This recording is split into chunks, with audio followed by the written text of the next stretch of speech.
Nosotros aquí estamos compartiendo nuestro poliedro como todos los días, día de reencuentro miércoles, porque es un montón que no nos vemos igual con Justi, es un montón. ¿Cómo estás? Una semana ya, Hace semana que no los veía. Una semana y un día, porque viniste el martes pasado. Vine el martes. ¿Cómo andamos? Muy bien, por suerte, Bueno. descansada después del fin de largo. Sí, preparándote para la semana Para fuerte. la semana fuerte, tal cual. Bueno, el que nos ayuda a prepararnos para lo que viene, para la Semana Santa que comenzamos a vivir el próximo Domingo de Ramos, es el Papa León. Escuchemos un poquito de lo que nos decía en el Ángelus el domingo.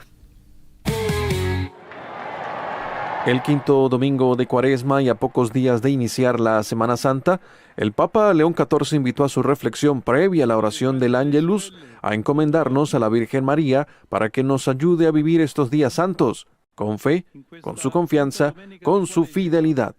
En el itinerario cuaresmal, este es un signo que habla de la victoria de Cristo sobre la muerte y del don de la vida eterna que recibimos en el bautismo.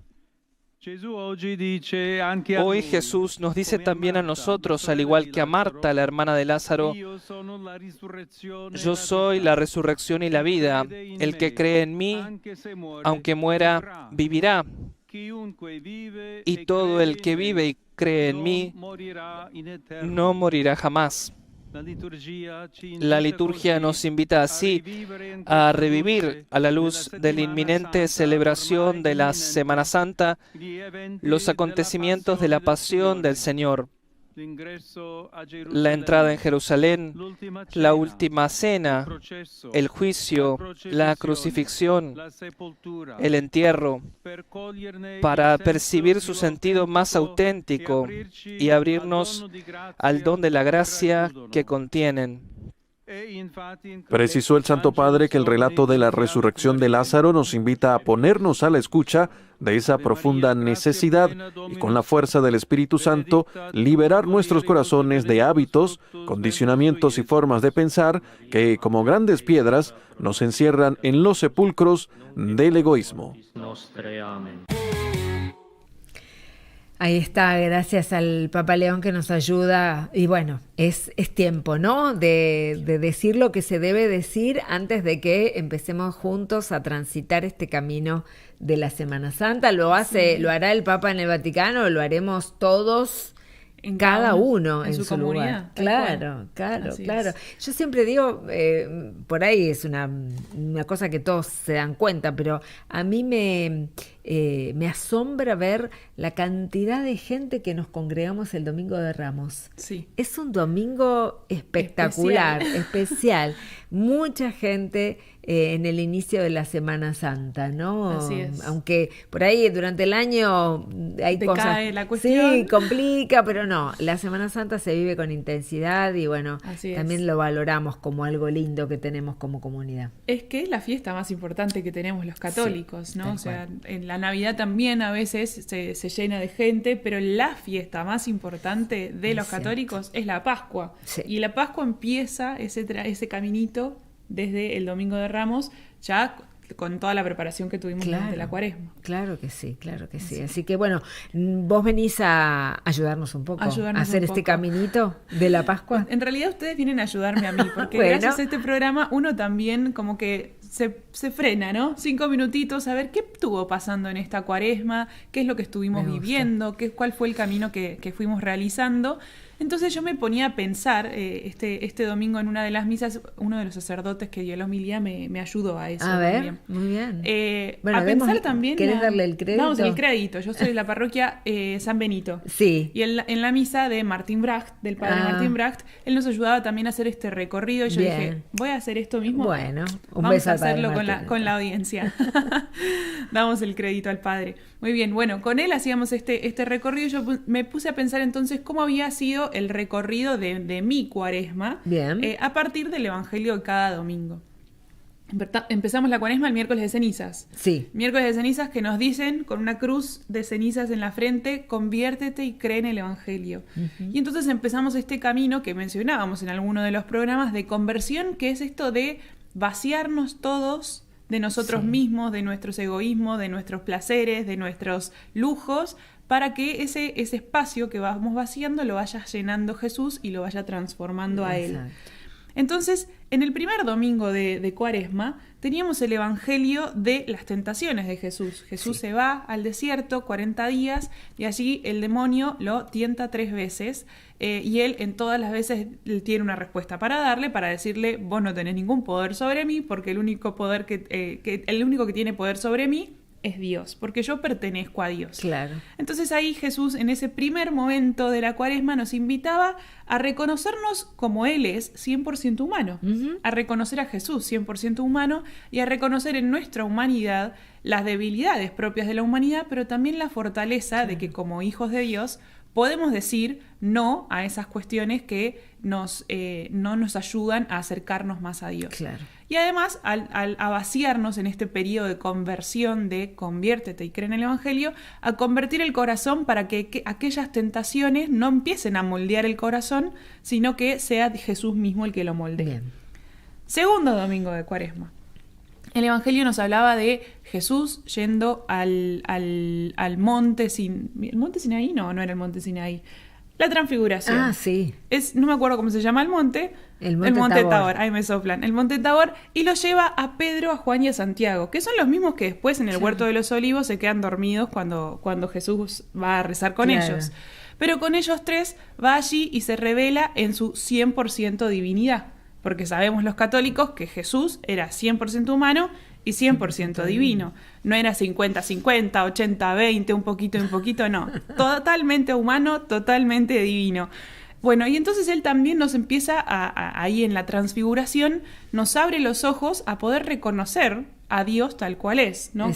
Como hicieron allí los apóstoles que al verlo transfigurado decían, por favor, quedémonos acá. Esto es como el paraíso, ¿no? Nos quedamos acá cómodos y Jesús nos dice, no, ahora que ustedes vieron a Dios totalmente, tienen que volver al mundo claro. a dar testimonio de ello. Algo que todavía ellos no terminan de comprender porque todavía la resurrección como tal no ha sucedido. Imagínate, faltaba un montón. Además, y yo me imagino, perdón que te interrumpa, está bien. Pero me imagino esos discípulos, a esos hombres y mujeres. La cabeza estallada. Y no entiendo nada, ¿no? No entendemos nada de lo que está pasando, no entiendo qué pasó con este hombre, qué va a pasar con... O cuando él te decía ¿no? Lo que le iba a pasar no puede ser... bueno, exacto. Una cosa de locos. Pero es algo que nos pasa a nosotros también, ¿no? Claro. Nosotros por ahí ya con el diario del lunes de los apóstoles, porque ellos ya todavía no habían vivido todas las revelaciones de Jesús, nosotros las tenemos porque ellos nos las han contado, pero así todos nosotros mismos muchas veces no comprendemos muchas cosas. Claro. Y sabes, perdóname, otra cosa que me pregunto yo es cómo hubieras actuado yo estando ahí. Si hubiera estado ahí. Exacto. ¿No? Capaz que hubiera sido muy incrédula. Totalmente. No sé. Yo pienso lo mismo de mí misma, ¿eh? Sí.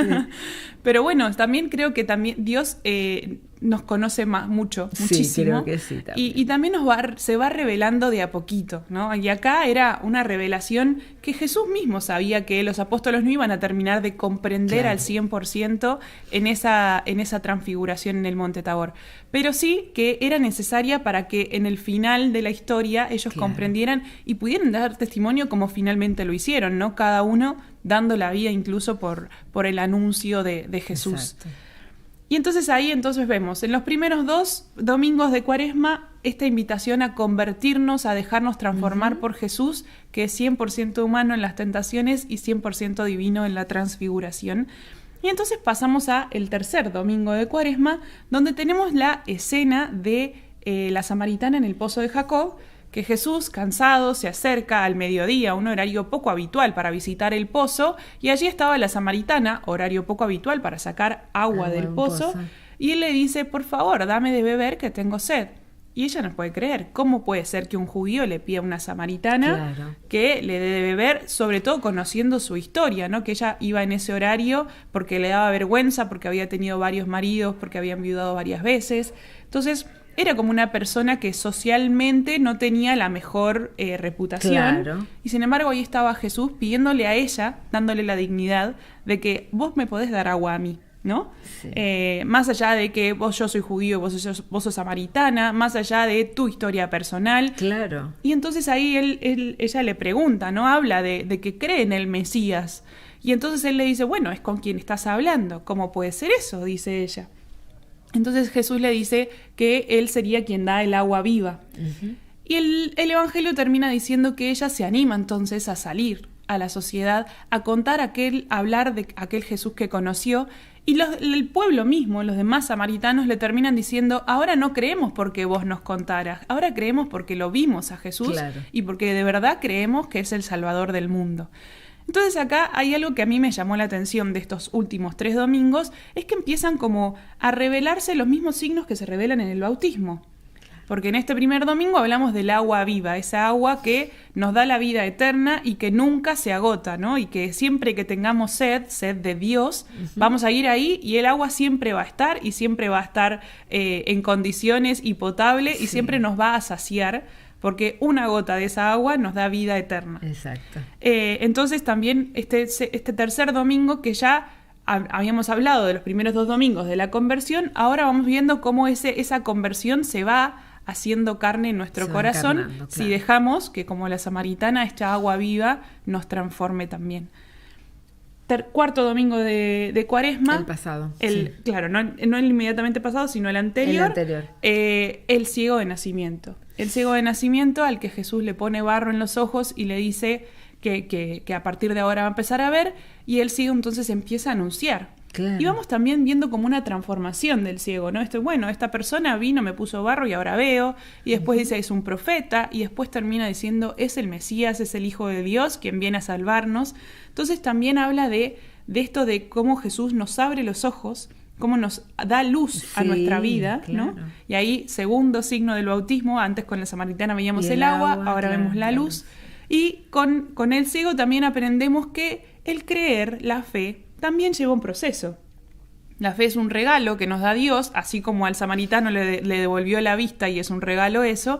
A nosotros también la fe nos abre los ojos, pero es un proceso el también asumir ese anuncio, ¿no? Claro. Ese anuncio que nos llega de algún modo, a nosotros cada uno con su historia, por nuestros abuelos, por nuestros padres, por el colegio, por el barrio, por la vecina que me contó de Jesús, y yo abrazo a ese Jesús y de a poquito esa conversión se va haciendo, ¿no? Uh-huh. Entonces, igual que el ciego, que primero pensó, es un hombre normal, que claro, me puso barro en los ojos y de golpe veo, ahora es un profeta, ahora digo que es el Mesías, es el Salvador del mundo, y entonces, igual que el ciego, nosotros preguntarnos cómo nosotros vamos evolucionando en esta conversión de nuestro corazón y cómo nosotros también vamos profundizando en ese creer. Claro. ¿Nos damos el tiempo y el lugar para que esa luz de Jesús ilumine toda nuestra vida o nos apartamos y nos ocultamos de esa luz de Jesús? Y por último, en el domingo que pasó, tenemos entonces la resurrección de Lázaro. Uh-huh. Y ahí entonces, bueno, en el Evangelio vemos, ¿no? En el bautismo vemos la luz, el agua, y también está el sacerdote cuando bautiza, hace como un pequeño soplido sobre la persona bautizada, simbolizando este espíritu de vida que Dios nos da en esta nueva vida como hijos de Dios. Y lo mismo le pasa a Lázaro, ¿no? Lázaro, que ya llevaba días muerto, uh-huh, que dice, no abran eso porque va a haber olor. Sí. Y él dice, pero ¿vos creés que yo soy el Mesías? ¿Vos creés que puede estar en la resurrección? Sí, claro que creo en la resurrección, le dice Marta.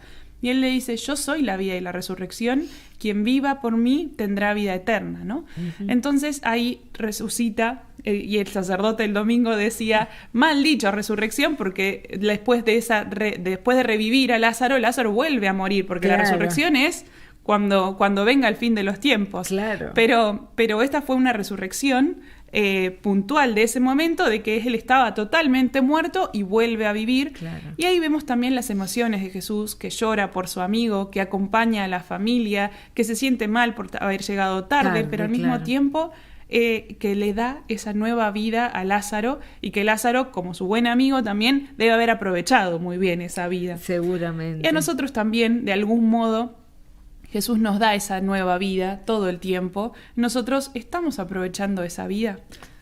Y con este caminito ya nos acercamos al Domingo de Ramos. El Domingo de Ramos, que empieza con una gran alegría, una gran fiesta del pueblo recibiendo a Jesús, y de golpe en el Evangelio vemos la pasión.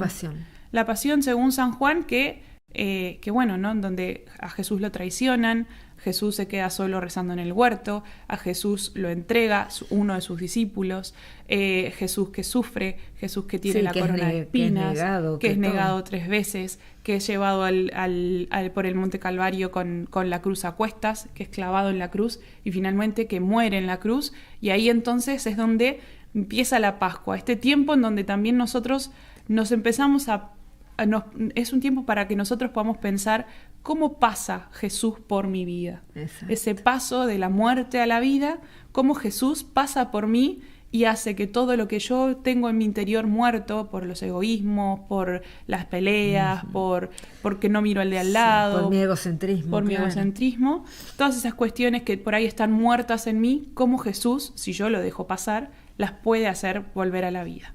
Me encanta. Cuando recordaste la palabra de Jesús a María, Marta, a Lázaro, vos dijiste, yo soy la resurrección y la vida, y yo siempre me acuerdo, la traducción de la Biblia que tenía yo en ese momento decía, el que cree en mí no morirá jamás. Exacto. ¿No? Y eso siempre me impactó muchísimo, muchísimo. De chica, imagínate, leyendo esas cosas, porque estos misterios uno los va aprendiendo a veces de chicos también, y te vas encontrando con esas dimensiones que no caben en la cabeza de un niño. De un niño y de un adulto a veces tampoco. Sí, que se van encarnando poco a poco. Creo que ese es el misterio también, exacto, ¿no? De entrar despacito en nuestros corazones. Así es. Por eso también creo que el camino de la Cuaresma nos ayuda a eso. Son 40 días para que nosotros podamos de a poquito, porque de golpe no podemos. Si lo hacemos de golpe, el corazón no entiende, la cabeza menos. Claro. Entonces, en estos 40 días tuvimos tiempo para poquito a poquito ir adentrándonos en ese misterio de que Jesús, cuando nosotros lo dejamos, porque vaciamos nuestro corazón, lo puede transformar todo, y entonces en la Pascua podemos ver realmente que todo lo que nosotros tenemos en la muerto, porque está ahí como dormido, Jesús lo puede hacer volver a la vida. Gracias, Justi. Por favor. Hermoso, hermoso, hermoso. Me encantó y espero que a ustedes también. Déjenme acá en el 11-5577-8303 o en YouTube los comentarios sobre el caminito hacia la Pascua que compartimos con Justi.